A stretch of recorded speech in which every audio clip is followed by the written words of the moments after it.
we want to make communication about two issues, and we shall be done. There's an upcoming by-election in Serere County after the passing on of the Honorable Bishop Okabe, and as NUP, we are going to be putting our feet in Serere during this by-election. How are we going to do this? We have for a very long time been talking about the forces of change coming together in what we have severally called the United Forces of Change. Those of us that think Uganda deserves better, there must be change in the way things operate and in leadership generally. And so we keep making every effort to come together. And so we are going to Serere as the National Unity Platform to support the Honorable Alice Alaso, who is the flag bearer of Alliance for National Transformation, A.N.T. It is what leadership calls for. That sometimes you lie a little for the bigger good, for the bigger cause. And that's what we are doing as NUP. We did that in Soroti. We supported the FDC candidate. And of course, yes, whatever happened did happen. We believe that the candidate we supported won that election overwhelmingly. So we are going to Serere, and we believe the Honorable Alice Alaso will win with the support of the rest of us among the forces of change. It is the right thing to do, and that is why we are doing it. We have our teams. We even have some of our comrades who expressed interest, who have come along in this decision, and they're going to speak to you very shortly. The other issue is about the abductions. I'll let the SG expound on that when he comes to speak at that time. Quickly mu Luganda, then mpite bannange. Twina akalulu akabindabinda e Serere County oluvannyuma lw'okufa k'Oweekitiibwa Bishop Okabe yali omubaka w'ekitundu ekyo. Nga National Unity Platform tugenda kwetaba mu kalulu kano aka Serere County, naye tukeetabyemu tutya nga bannankyukakyuka tulina kye tuzze twogerako United Forces of Change. So tugenda okwetaba mu kalulu kano nga tuwagira Oweekitiibwa Alice Alaso akwatidde A.N.T bendera mu kalulu kano. Tukikola kubanga kikulu okusigala nga tutambulira awamu nga bannankyukakyuka, kubanga okwegatta mwe muli amaanyi. Ate kitukakatako bwe bukulembeze obwo nti oluusi okakkanamuko n'ogamba nti kale omulala kasonge mu maaso ku lw'obulungi lw'ekinene ennyo. Nga NUP kino twakikola bwe twagenda e Soroti ne tuwagira candidate wa FDC, era tukkiriza candidate waffe oyo yawangula. Mwalaba ebyaliyo byonna, naye kyali kikulu okulaba nti nga bannankyukakyuka nga twegasse nga tutambulira awamu kyetwagala okukola ku luno, era twasazeewo okuwagira Honorable Alice Alaso kubanga kyekituufu ekyokukola. Tulina osigala nga tulaba engeri gye tukolera awamu nga bannankyukakyuka. Tulina bannaffe ababadde beegwanyiza ekifo kino, era ngenda bawa chance boogere gye tuli n'okukakasa nti kino kyekituufu ekyokukola. Tulina otambulira awamu nga bannankyukakyuka. So let me invite the two comrades who had expressed interest to come and in just a minute each say something very quick, because they've also given us the assurance that they are going to go on ground to rally support for the Honorable Alice Alaso. Just 1 minute. You also speak to us in Tesokere. Just a minute. Thank you. People power. Power.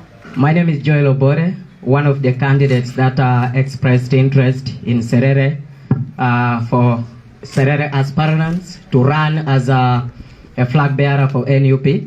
I must appreciate the efforts the party has done, because we are all fighting for one goal, and one goal is to remove the dictator, to make sure that we build a better and a new Uganda. To my supporters in Serere, we've decided that we are all going to rally behind Alaso to make sure that we fight for one cause. That one cause, we all know that we are determined to remove the dictator. I must say, keda ateso yala manoi itunga lwe pupo tosingo kere lo serere yesungun lu igang tosingo achame pate ida jaona chamanare be iloso ni aigang alaso akepolo be ngunu kere lo ajasi kauka iloso ni nari uto ne jie anwanyu ne be idukuno ni serere na itetet idukuno ni Uganda na jokan agora anyune be tomapakina iloso ni kere ai ngara kin narai we are united forces of change and we are fighting for one cause. I believe that we can be able to achieve this together for God and my country. Yalamanoi Joel Obore. People power. Our power. People power. My name is Jerry Okello from Serere. I am one of those who express interest to contest for a position of the Member of Parliament for Serere constituency. I want to appreciate the efforts of the party. I want to thank the party for the decision that has been made. We have accepted here today that we are going to support Honorable Alice Alaso Ashalut because we believe that by supporting her we show unity, we show that we are all fighting for one thing. We are fighting to remove the dictator. We are not going to give support to any other person rather than Alice Alaso because Honorable Alice Alaso of A.N.T is one of those candidates, is one of those senior politicians that we believe that even if I was given the position, still she can do it better than us. So we believe by supporting her, we are creating unity, and we believe that we shall work together and she will deliver to the people of Serere as expected, not only to the people of Serere, but also to the people of Uganda as like. Because she's not a junior in parliament, she served in 3 terms, and we believe her service to the country will still be of a great achievement to all people of Uganda. So by doing that, I want to thank people and also my supporters that let's show the support that you wanted to give me. Let's give that support to Honorable Alice Alaso. Then next time we shall also come back on board. Akotona shala making to akere lulemo igang to siongo kapa a candidate. Lola na chamuso kapa ipate chamuso igang akin Honorable Alice Alaso Shanut. Eja ikini nyese agugon koskere. Ido kapa ipate chamugoni bo ibuna inakin. Agogon ido ibuna igwo karanesi aparane chunor na parane partner na tona ani boli ibuna itelekar na ara ibuto ni kere itiji la surup itiji ngoni la itika koni eja kaiti Museveni so ngunu isilo lakiro likoto som alimoki nyeze. I have been serving as a speaker of Kere Town Council and I must declare my support to Honorable Alice Alaso Ashanti. Elama noi Giokuna mot. All right, let me ask the SG to talk to us. People power. Our power. People power. Thank you so much, Honorable Senyonyi, and I want to, in a special way, appreciate these our 2 comrades for really the decision they've taken on this day. It takes leadership, it takes maturity for them to take this very important decision to say that the National Unity Platform will support the A.N.T candidate.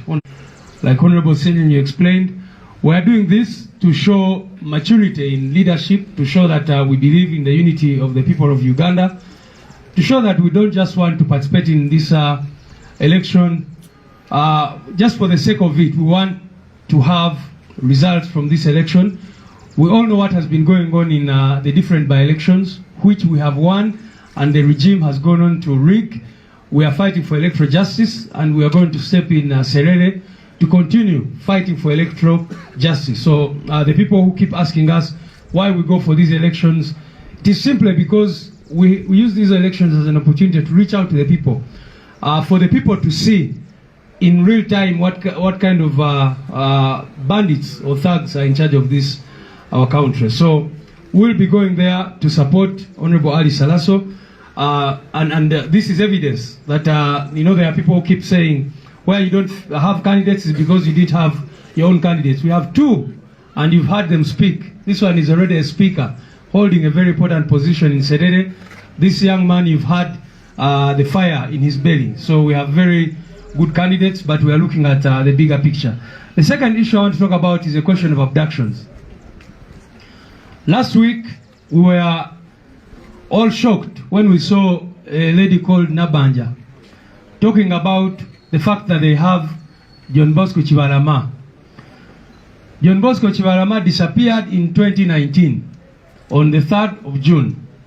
We have been looking for him since then up to now, and only to see Nabanja saying that they have Chibalama, that he was arrested for attacking whatever in October last year.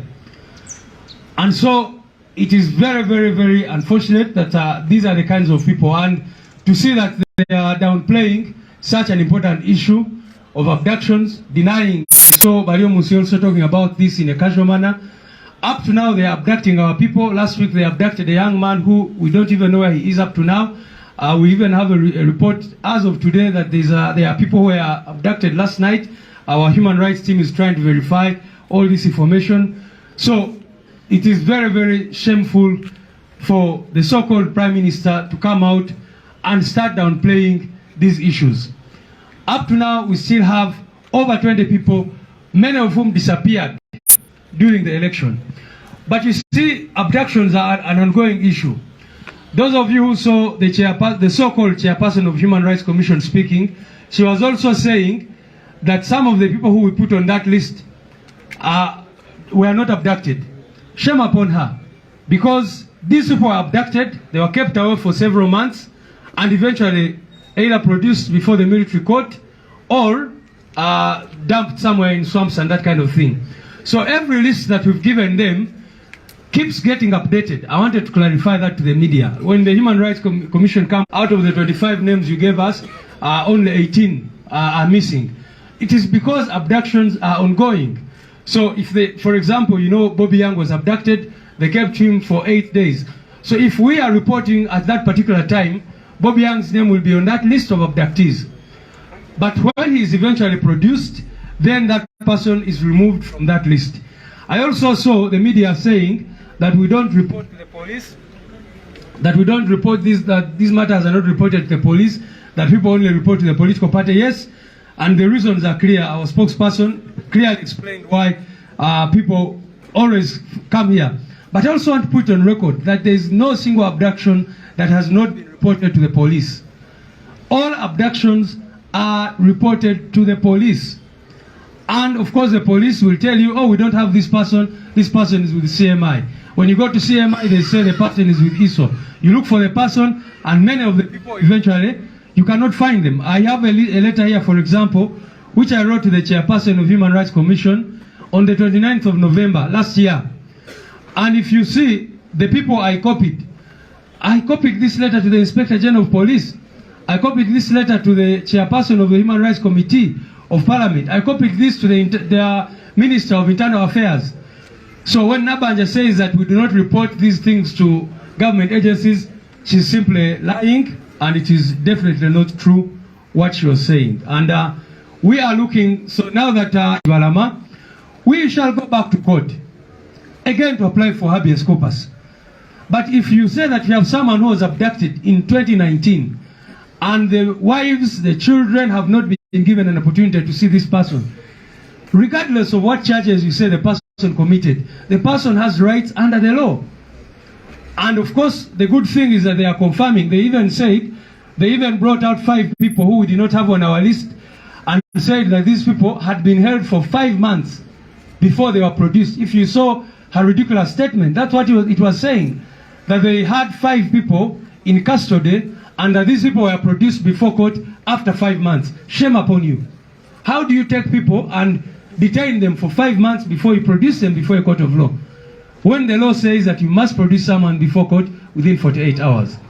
So, tuli wano, chirungi nyo ntitwogede ku nsonga eyeserere, nango kwogera ebigambo byange, njagala nnyo okwebaza bano baganda baffe, ababadde bakandideti baffe, naye nga bwe tubuze tubagamba, tuli United Forces of Change, tukkiriza nti bonna banankyukakyuka, tulina okukolera wamu okulaba nga tusigukulula nakyemalira afutubadde ku ggwanga lyaffe emyaka 37 wetwogerera. Jo babadde bajaguza olunaku lwa tarehe 6 nga giweze emyaka 42 bukya batandika struggle yaabwe, naye nga bebogerako nti bajja kulwanyisa ate bebakyakola abductions, okusiba abantu nga tebalina musango n'ebirala bwe bityo. N'olwekyo tukiriza nti oyo nakyemalira tugenda mujjako nga tukoledde wamu fenna. So nga NUP tusazeewo okuwagira Honorable Ali Salaso olwekyo ekifaananyi kye twagala okujjayo ekya United Forces of Change. Ensonga y'okubiri kye njogeddeko ebadde ya kiwamba bantu ekikyagenda mu maaso. Wiiki ewedde mwena mwalaba omukyala gwe bayita Nabbanja ng'avaayo okwogera ku nsonga zino. Omuntu gwe osuubira nti muzadde nti asobola otegeera obulumi abantu bwe bayitamu ku nsonga z'ekiwamba abantu, naye n'avaayo ng'abalaata n'agamba abo bamenyi b'amateeka. Kale bwe bamenyi b'amateeka mubatwale mu kooti mukkirize abantu baabwe okubalaba. Yavaayo n'agamba nti Kibalama be bamuyina. Kibalama yabula mu 2019 John Bosco Kibalama. Ne bwe twogerera famire ebadde munoonya tebamulabangako. Kakati bw'oba ogamba nti mwamukwata ne mumusiba mumutwale mu kooti abantu bemubakirize bamutuukeko abantu basobole okufuna obuwerero. Naye n'ekirala okusinziira ku bigambo bya Nabbanja engeri gy'ayogedde nti be bamuyina tujja kuddayo mu kooti nga mukimanyi tubadde tugenda mu kooti era tusabe ekibaluwa ekyo kye bayita habeas corpus nti muleete Kibalama bw'aba mulamu oba mufu. Naye kati engeri gye baadmitinze bo nti be bamuyina oluvannyuma lw'emyaka 4 bamutuleetere abantu be basobole okumulabako. Mwalaba oyo omukyala naye yayita chairperson w'akakiiko k'eddembe ly'obuntu ng'ayogera ku nsonga zino ng'agamba ate abantu be twateeka ku lisiti abamu baali tebaawambibwa, naye akimanyi bulungi nnyo nti ekiwamba abantu kikyagenda mu maaso. Kakati bwe bawambye omuntu ejjo oba wiiki ewedde oyo tugenda muteeka ku lisiti gye tunaasubmitinga. Bw'aba avuddeyo kyo tekitegeeza nti teyawambibwa. Kati Bobi Yang mumulabye bamuwambye ennaku 8 nga tebanamutwala mu kooti. Tugenze ne tumulaba mukomera kati gyali ku upper prison. N'atugamba nti bwe bamukwata bamala ebbanga nga bamugamba oyagala ki tukuwe ki ovemu ebyo by'okuwagira Kyagulanyi NUP. Kakati bw'oba okuta omuntu ng'ogamba yakola omusango simanyi promoting harmful propaganda ate lwaki mumweyingiza mu byabufuzi mugamba nti NUP kubanga yatugamba nti bamala ebbanga ddene nnyo nga bamukunya bamubuuza oyagala ki tukuwe ki abo abasajja okole ki obaveeko. So kiwamba abantu kikyagenda mu maaso. List ze tubadde tuteekayo zibeera updated buli lwe bakwata omuntu tumuteekayo. Naye ekirala nalaba bamawulire nga bagamba nti poliisi tetukitegeeza. Njagala bategeeza nti buli muntu yenna awambiddwa tugenda ne tuwaaba ku poliisi. Family zaabwe ze zisooka okuwaaba. Bwe twagenda Mubende mwalaba oyo mukyala yavaayo n'ategeeza nti yagenda ku poliisi ey'ekitundu ne bamusindika wa IGP ne bagamba ono zino ensonga zitususeeko zitwale mu courts mu offices ezisinga. Mwebale nnyo mwebalire ddala. People power.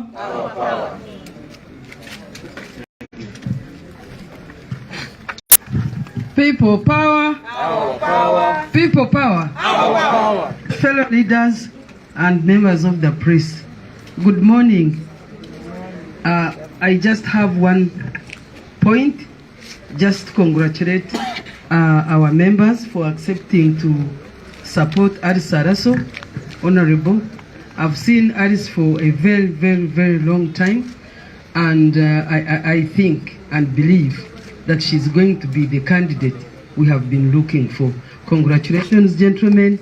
Thank you for accepting, to support her. We'll be there to support her from all the regions of Uganda. People power. I want to call upon all our members in Soroti, because Serere is just a constituency, but we need all those efforts from across the district, from across all the constituencies, and even all the other leaders from Northern Region. I am glad the Vice President for Northern Region is here. I want to call upon all of you, people power out there. FDC, I know you try to get a candidate of your own, but we are calling upon you to join us in the United Forces of Change so that we can remove the dictator. People power. Our power. Please talk to your people of Northern Uganda. People power. Our power. Our power. People power. People power. Our power. Our power. People power. NUP. Everywhere. And everywhere. NUP. In Northern Uganda.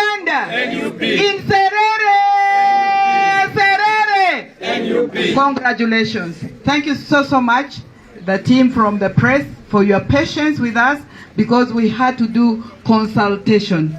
NUP believes in consultations and negotiations. I want to congratulate the candidates very, very much. Those who have honorably stepped down. Eyalama Noi. Congratulations. And you are moving here more powerful because you have that drive and commitment that the candidate that we support, Honorable Alice Alaso Ashanat, is going to win. I would like to be flanked by my colleague here. Our power. People power. People power. Our power. Yalama ngonoi. E bus dolol a camera na ngunu kerite tango yalama. E bus lolo ngonoi. E ka kiror rasi akelo Agnes. Kapeledio district. Yes, we are everywhere in practice. I thank our team for this noble cause. We are putting in practice the request for the forces, united forces of change, to field and support one candidate. It's not easy because these are all credible candidates, but it takes real men and real women and a political party that has the request of the communities and citizens in their heart to do that. My people of northern Uganda, what we did in Omoro, much as our victory was grabbed, it was raped, it was defiled, we are battered, but we are not deterred. We are descending on Serere from the day of nomination. Maemiombe woro ngazwarua pere karamojwa amuke andro teso abada ki ati asi alosi orikoko asi oposi badike amachora te echoki amorindi uko ama ikidi asi alosira. Today is not the day for talking. Today we just launched in practice what we speak. We are walking the talk. We are the united forces of change. We lead in action. On behalf of my president, who must be watching us, I call upon all the Ugandans. We descend on Serere. We show these thieves, these robbers, that they could have succeeded. But we also now know the tricks. We do, by the way. And we are going to make sure we descend on Serere in practice, physically. We also want to make sure our press that are always that force, that power that saves us a lot, are present with us. We thank you. And those in diaspora, let's not despair. Let us inspire. Let's come together and yet embrace this another opportunity to show how we want the new Uganda, how we want our leadership, how we want to represent the will of the people. Yes, we condemn the continuous abductions and the continuous reaching out to people. We want to buy you. We are not selling anything. We are not selling anybody, and we are not going to be bought. We are not. We refuse. Agasi. Agasi. Urikoko agasi. So we reject. Women are going there to die. When our schools, the children have descended in places not worthy to learn in. When our own people are not safe in their own country, we have nothing to sell. We are demanding for justice at all costs. And we are descending on Serere. And so let's not drop the ball. Let's keep insisting until they release all our people. If they've committed an offense, take them to court. If you killed them, bring them, so that we give them a decent burial. Because that happens. There is a 75-year-old man from Kasese called Costa Mohonja, who was killed in custody after he had been abducted at the city mortuary without telling the family, and then eventually they buried it under the guise of, you see, no one came to claim this person. But you abducted him from his home. How do you say he doesn't belong anywhere, no one knows about him. So let's keep up this pressure. Ababadde balowooza nti era nga babyogereyo mu gavumenti n'abalala nti ya NUP ezo listi zeefulumya nti bano abantu bawambibwa bya bulimba, kakati amazima gatandise okuzuuka. Munaye tulina abantu aboogera ennyo oluusi ebigambo ne bibasimatuka. Kati mwawulidde Nabbanja yavuddeyo n'akakasa nti John Bosco Kibalama be bamulina. Bazze bakyegaana ekyo kumala emyaka 4 kubanga John Bosco Kibalama yawambibwa 2019 kati byamusimatuse n'abyogera. Kati kitegeeza n'abalala bonna be tubadde tubanja be babalina. Era tusigale nga tubanja abantu baffe bano. Oba bazze emisango be bagamba mubatwale mu kooti. Oba mwabatta mubaleete tubaziike. Kubanga ebyo nabyo bibeerawo. Juzi mwalabye omukulu wa myaka 75 okuva e Kasese ayitibwa Costa Muhonja. Yawambibwa okuva ewuwe ne bamutwala eyo ne bamutulugunya ne bamutta ne bamutwala ku City Mochare. Wayiseewo ennaku ne bamuziika eyo mulimbo.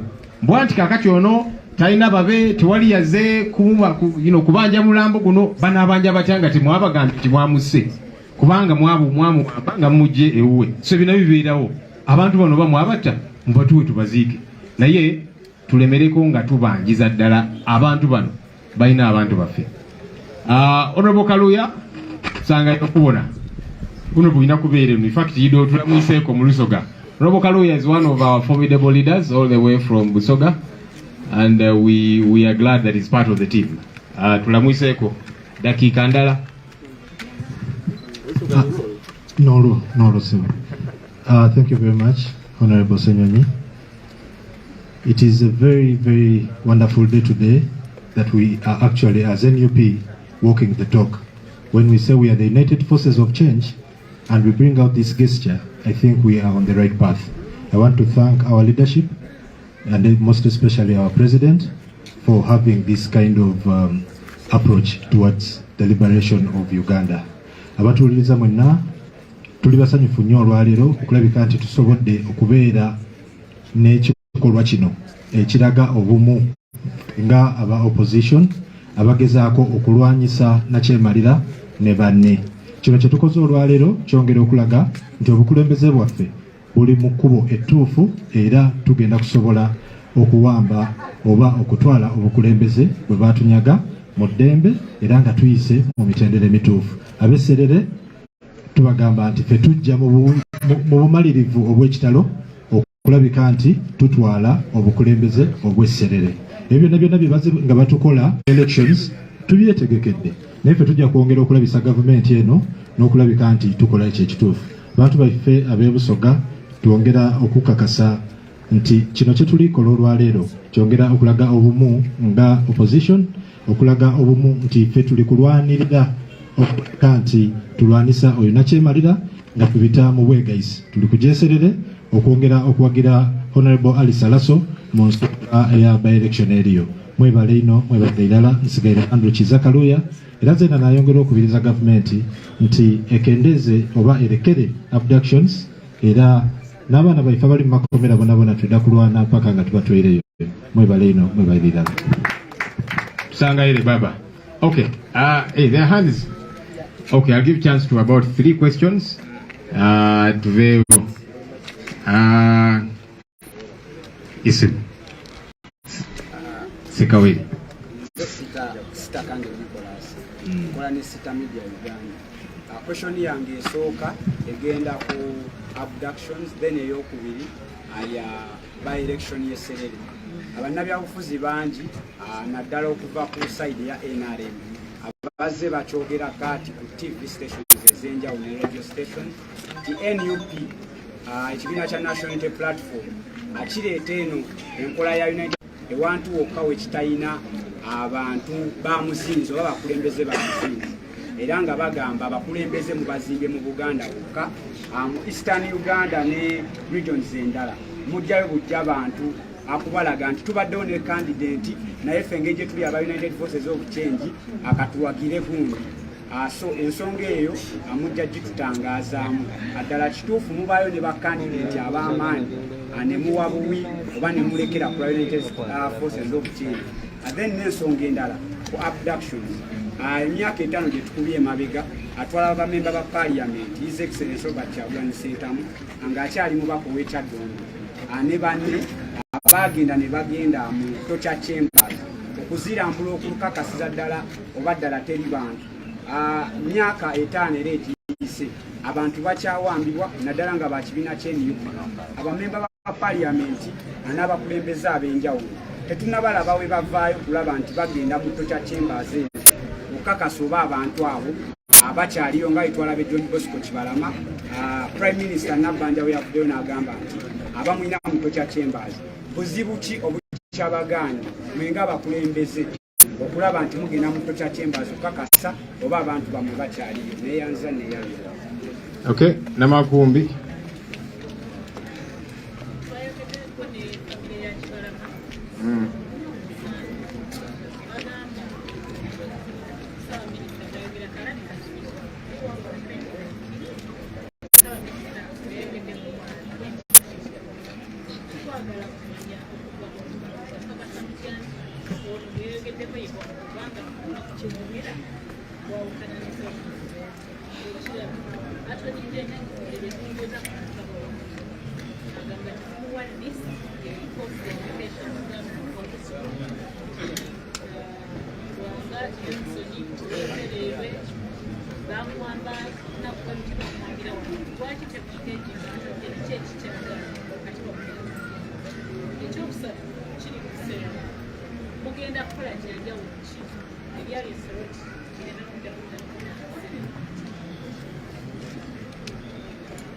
Okay, one more. Yes, sir. Nze Sematimba bwejire. Ekyange kigenda eri SG. NUP yasazeewo okuwagira mukyala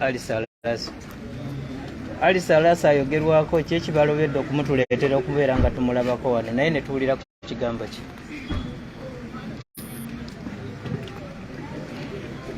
Okay. All right. Nakuddamu nga kimu bibiri. Then ne SG addemu ebirala. Naye kya muganda wange SG ekyo kyangu nnyo. Kirungi tubabuulidde.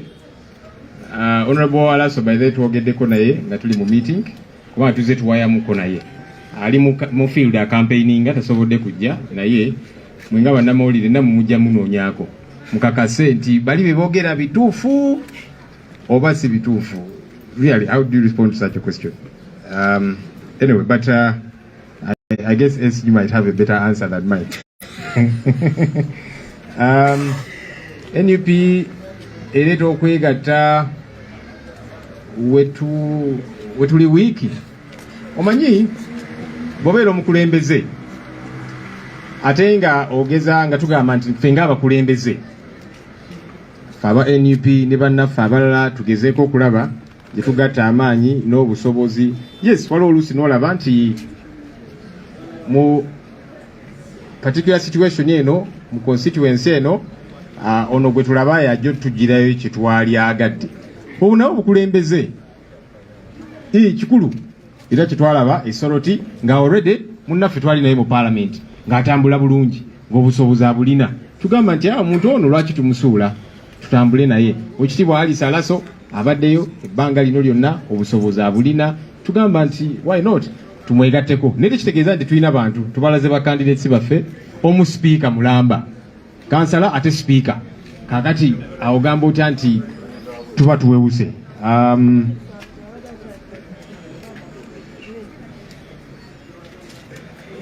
Ensonga ey'okugenda mu Tocha Chambers banaye mujjukira nti abaka bagenda okulambula Tocha Chambers zino akakiiko ako era ne babagoba n'amamundu. So bwemunagamba nti tulinze akakiiko k'eddembe ly'obuntu ate nga akakiiko ako kali mu mikono gya Mwai Museveni kubanga akulembera waabwe nti bagendeyo simanya banoonyereze tekijja kusoboka. Ne banagendayo bajja bagobesa mundu. Mulina okimanya ke kazito pressure nga tusigala tubanja eyo yonna gy'oli kuzi social media ku mikolo wa yonna tubanje. So tunagamba nti tulinze akakiiko k'eddembe mu parliament kagendeyo oba eno Uganda Human Rights Commission tugirinze ekole ku nsonga zino tejja zikolako kubanga muze muwulira akakulembera oyo Maria Mwangadya ngagamba nti manyi abantu bano abamu bagenda ne basoomooza poliisi kyovudola ababakuba tannanoonyereza n'ayogera bw'atyo so bw'omugamba nti mugenda kwesigama ku bantu abo munaye kiba kya bwereere tusigale nga tuteekawo akazito mu buli ngeri yonna. Maybe finally then the SG will respond to the others. AG says it does not have a list. Attorney General Kigwe mwogerako kubanga twasooka okwanjula list eno mu parliament ng'eriko ebyogera ku bantu bano bonna ono yawambibwa ku lunaku luno okuva mu kifo kino n'amanya gaabwe gonna list zino bazirina lwakwewuddisa lwakwebuzaabuza kubanga ne Kibalama bazze bamwegaana kaakati yavuddeyo Nabbanja nakkiriza nti Kibalama be bamulina ate tajja tubuzaabuza Nabbanja nti nze nabadde njogera ku Kibalama omulala aliwa Kibalama gwe tubadde tubanja ya John Bosco Kibalama eyawambibwa 2019 soko tusubire Nabbanja tajja kuvaayo ne yeebuzaabuza nze nali njogera ku mulala omulala ani kala amutubuulira oyo so netwagala kuwuddisibwa. Very quickly, these lists we have severally made them available. We first released this list in Parliament, shared it with all of these, and from where? So they should stop pretending that they do not know about these issues. They know. They have been in Kibalama all the while. Now, Nabbanja has come out to clarify that they have him. Okay, I'm hoping she will not come out now to pretend. You see, I was talking about another Kibalama. Which one? Because the only Kibalama we have all came from here. I want to say we have a delegation from Teso, from Serere specifically, and I would like them just come here to tell the world, to tell doubting Thomases that we are Noop, we are everywhere. Where are you? Where are we people? You at the road on their motorcycles up to here, from Serere, from Teso Kere.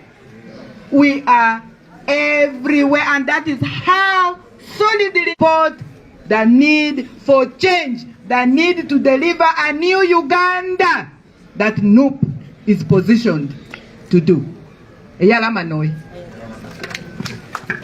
Thank you. Yeah, while Honorable Kaluya was speaking, I remembered that we still have 13 people who were arrested 2 weeks back, more than 2 weeks back, for attending prayers in Jinja. Up to now, they are still in detention. Yesterday, they came to court and were not released on bail, so we are waiting to see what happens. The only question I want to respond to is the question of the Attorney General and all these regime officials who keep saying, now I have this list here. I told you I'll give you a copy of this letter, which I wrote on the 29th of November 2022. And this is what I attached. This is a list showing some of the people who were abducted, where they were abducted from, the specific dates, including the contact numbers of their spouses, children, or their parents, etc., etc. So let those who are not lie to you that we don't give them complete information and all that. They have all the information about the missing people. So that Attorney General knows very well. This letter, like I said, I copied it to all these people, including the Speaker of Parliament. And there is a stamp, a received stamp here, to show that this letter was received by the Uganda Human Rights Commission, the Office of the Minister of Internal Affairs, the IGP, the United Nations Office for Human Rights, the US Embassy, all these received a copy of this letter showing the details of the family members of the people who were abducted. So it is wrong and false for them to keep saying that. Kunsonga y'abantu bano bawambibwa si kituufu nti Ssaabalobezi wa gavumenti n'abalala bye bavaayo ne balimba nti tebalina details. Abaziina twazibawa. Era eno ebbaluwa gye nasembayo kuwandika nagiwandiika ennaku nga 29 z'omwezi ogw'Ekumi 2022. Nagibawa nga ntaddeko n'ebifaananyi by'abantu abaatwalibwa, babasangawa, ne enamba za family members baabwe abamu nga bakyala baabana abantu abalala brothers baabwe sisters baabwe n'abalala bwe batyo. So si kituufu n'akamu nti tetwabawa information yonna bagiina bamanyi bulungi nnyo bano abantu abatwalibwa. In any case bebabatwala amateeka kyova olaba Nabbanja after 4 years oluvannyuma lw'emyakiriza nti Kibalama bamwina.